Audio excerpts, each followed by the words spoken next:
بقلبي ضحى صديقتي وغالية علي، وأنا بظهرها، أنا معها، أقسم بالله معها.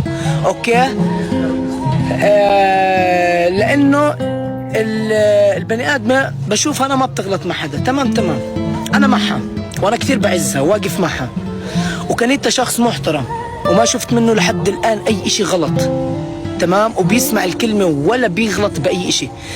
بس يا جماعة الخير اللي بيصير إنه أصدقاء كنيتا، تمام، التانيين بدخلوني بشغلات وبيحكوا علي كلام مو منيح. ما بعرف باللايفات عندهم بالترجمة شو بيحكوا، بس بيحكوا عني إيش كلام مش منيح. الحمد لله، لأنه أنا مش بحاجة إشي، لا بحاجة فلوس ولا بحاجة معارف ولا بحاجة دعم ولا بحاجة أي إشي.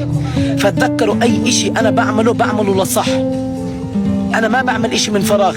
يعني أنا لما أول ما إجت ضحى على دبي رحت معها على المطار وصورت ستوريات وعملت شغلات عشان أخلي الإشي إيجابي،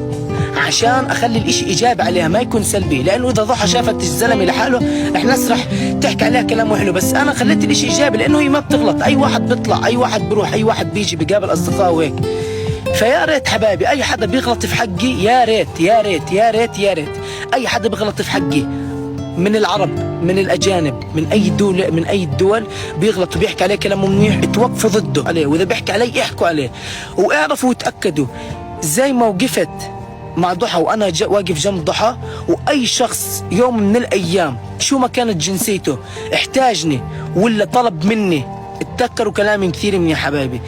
أقسم برب العزة بقول لكم كلام من قلبي. اتذكروا أي شخص يوم من الأيام بيكون بحاجتي وبيطلب مساعدتي، بعمري ما برفض له، بعمري ما برفض.